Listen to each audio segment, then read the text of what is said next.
Bonjour et bienvenue dans la chaîne Superprof, la chaîne qui propose des cours de soutien gratuits aux élèves de la deuxième année baccalauréat. Nous avons déjà commencé dans une première capsule une petite révision dans le cadre de préparation au contrôle continu sur la conductance, la conductimétrie. Nous avons fait un exercice et je vous ai promis de vous donner la suite, c'est-à-dire une petite révision sur l'oxydoréduction et sur l'énergie mécanique et l'énergie potentielle. Nous y voilà. En commençant d'abord par l'oxydoréduction. L'oxydoréduction, c'est l'échange des électrons entre un oxydant et un réducteur. Dans cette révision, on va essayer de nous rappeler un petit peu comment est-ce qu'on écrit les demi-équations redox et comment arriver à équilibrer une équation d'une manière générale et écrire l'équation globale. Bon, je commence par un petit rappel. Lorsque vous avez à écrire une équation d'oxydoréduction, vous avez besoin de deux couples. Par exemple, vous avez le couple OX1 sur RED1. L'oxydant numéro 1 sur le réducteur numéro 1. Et un oxydant 2 sur le RED 2.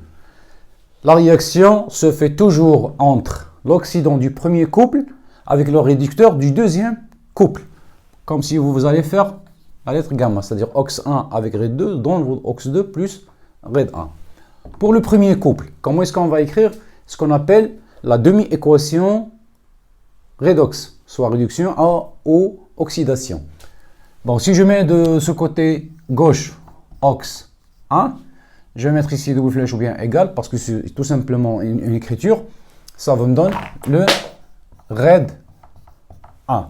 Un oxydant est une espèce chimique qui gagne les électrons. Donc, il va gagner un certain nombre d'électrons que je nomme N. Donc, N en moins. Ça, c'est un oxydant réducteur. Là, il s'agit d'une réduction.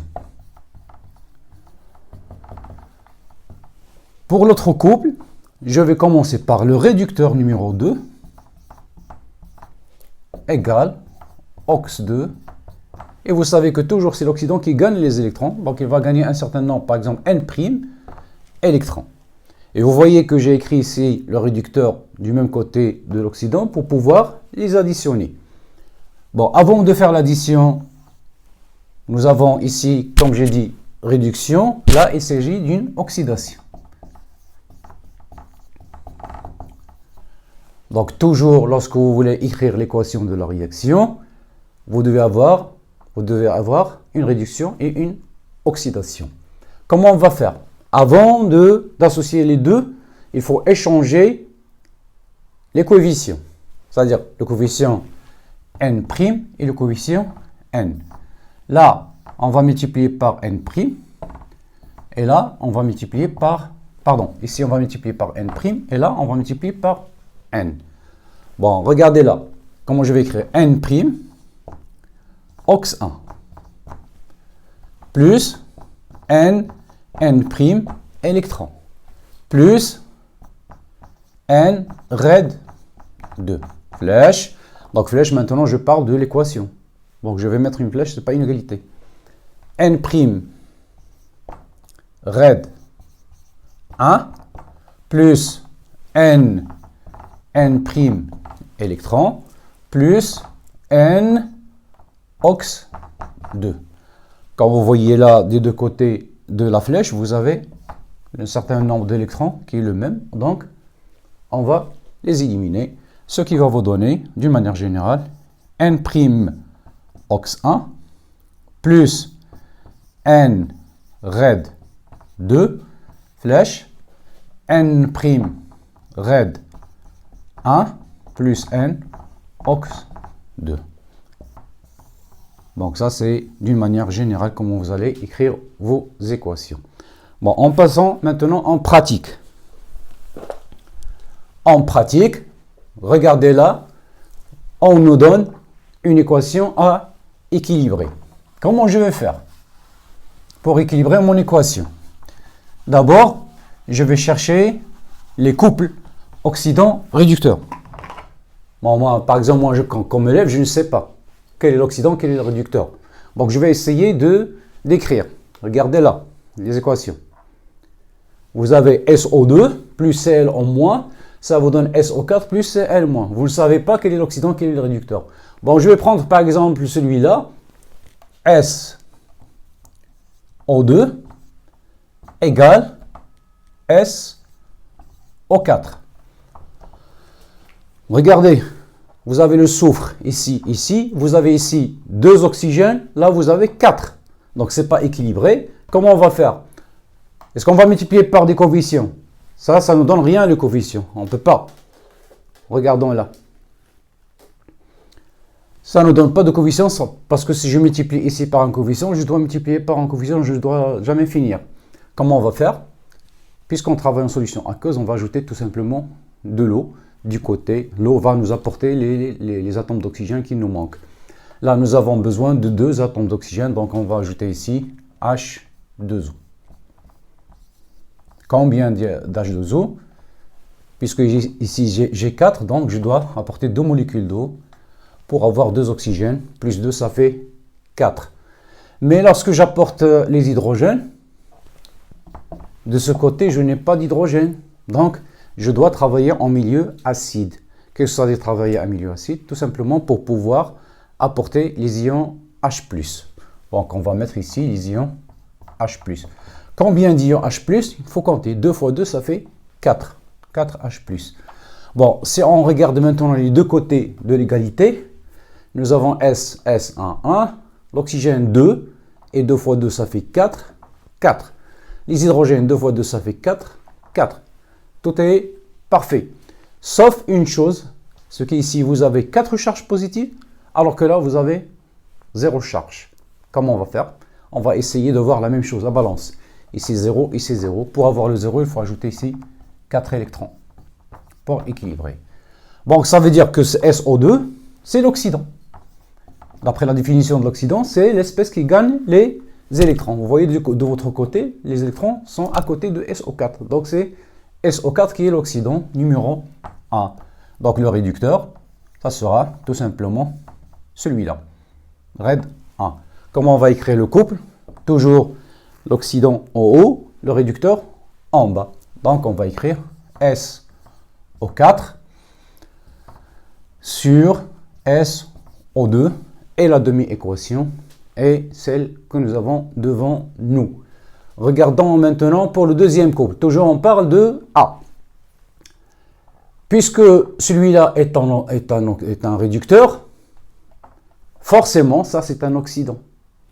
Donc je vais le mettre comme ça. Cl en moins égale Cl moins. Regardez là, vous avez un chlore, un chlore. Là, vous avez l'oxygène. De ce côté, il n'y en a pas. Qu'est-ce qu'on va faire? Toujours apporter des molécules d'eau. On va ajouter de l'eau, cette fois, de ce côté-là. H2O. Combien de molécules d'eau? Une seule, parce que j'ai besoin d'un seul atome d'oxygène. Bon, comme tout à l'heure, nous avons le problème d'hydrogène, H2. Donc, il faut ajouter ici H+, puisqu'on travaille toujours en milieu acide. Combien de H+? 2, parce que nous avons 2 hydrogènes. Faisons le compte maintenant des charges. Là, vous avez une seule charge négative. Là, vous avez 2 charges positives. Donc, au total, vous avez plus 1. Alors que là, vous avez moins 1. Comment avoir moins 1 des deux côtés?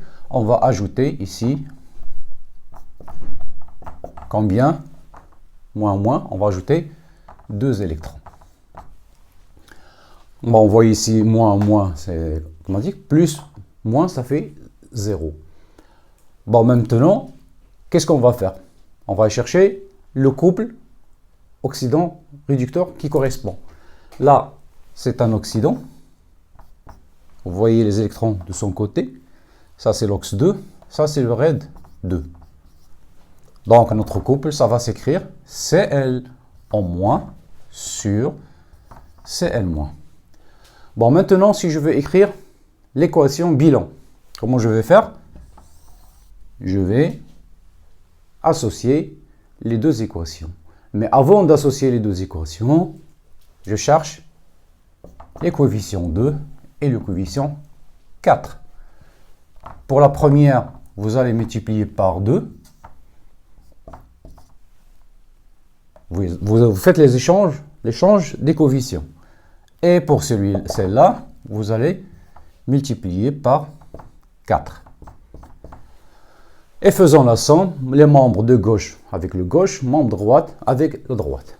Là, ça nous donne 2 SO2 plus 4H2O plus 4 fois Cl en moins plus 8H plus, et on passe à l'autre côté, ça va nous donner 2SO4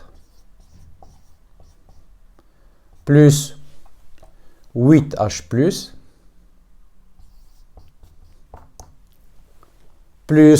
4Cl- plus 4H2O. Regardons maintenant les deux cordées. Vous allez trouver ici 4H2O, 4H2O. Vous avez 8H+, 8H+. Alors, comment on va écrire l'équation? 2 SO4 plus 4Cl en moins, flèche, 2 SO4 plus 4Cl-. Regardons encore là. Nous avons 2, 4, 2, 4. Donc on peut encore simplifier. Par 2, ça nous donne ici SO4 plus 2Cl en moins SO4 plus 2Cl-. Et le travail est fini pour ce premier exemple.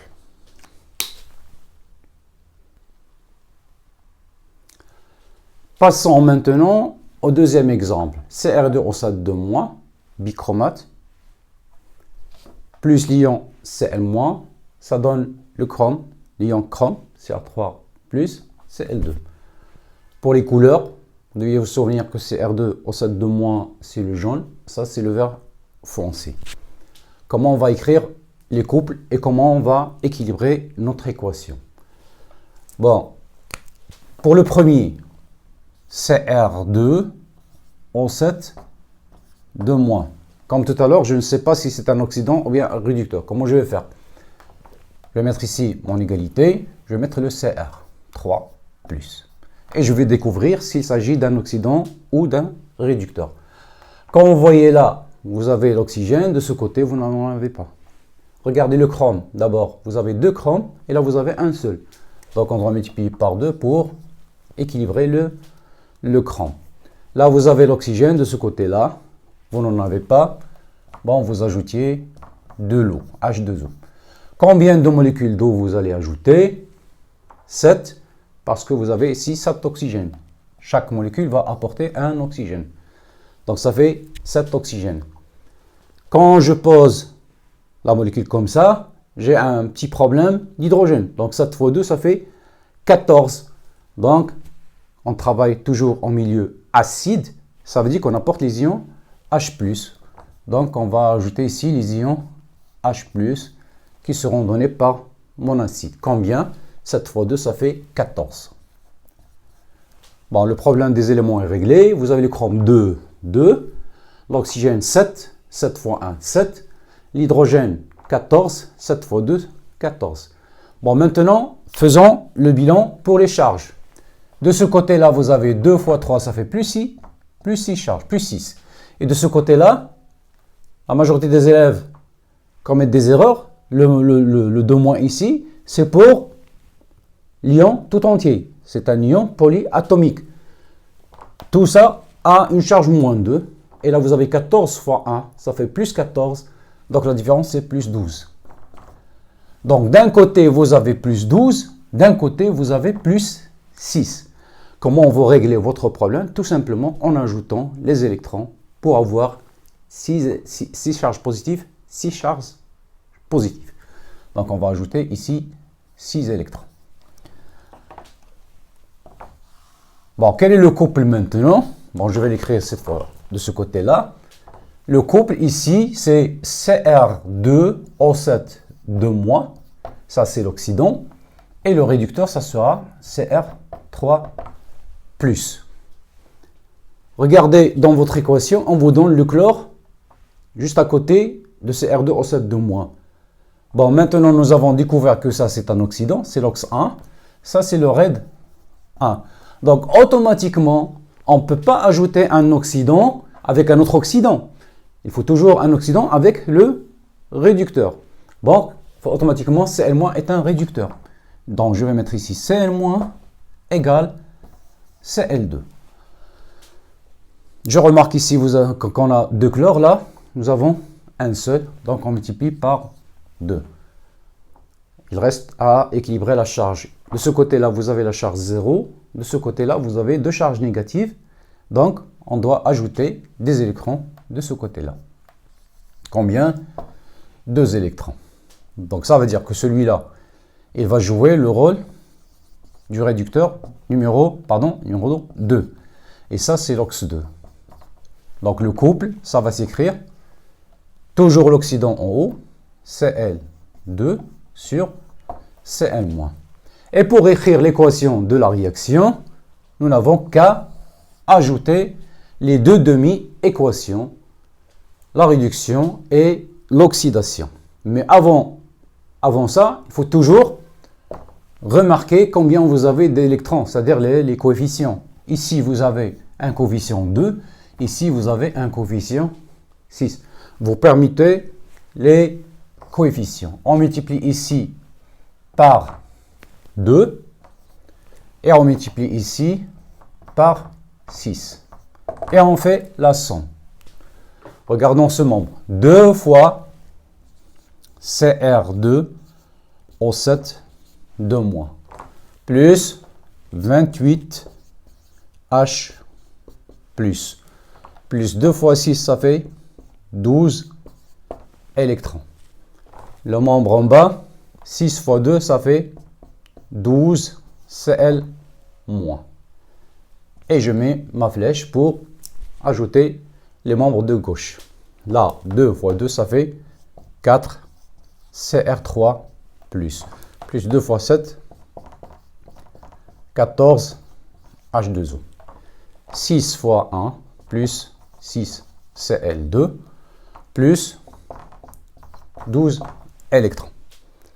Qu'est-ce que je remarque là? 12 électrons, je simplifie. Qu'est-ce qu'il y a encore à simplifier? Nous avons ici 28H+, là vous avez 14H2O. Si on remarque, là aussi, nous avons 2, 28, 12, 4, 14, 6, des nombres pairs. Donc on peut aussi descendre un petit peu en divisant par 2. Ça nous donne ici Cr2O7 de moins plus 6 fois Cl moins. Je travaille en milieu acide, donc 14H plus. Donc votre oxydant va réagir avec le réducteur en milieu acide. Pour vous donner 2 chrome Cr3 plus 3 Cl2 plus 7H2O. Et comme ça, j'aurai équilibré mon équation d'oxydoréduction. J'espère que c'est bien compris.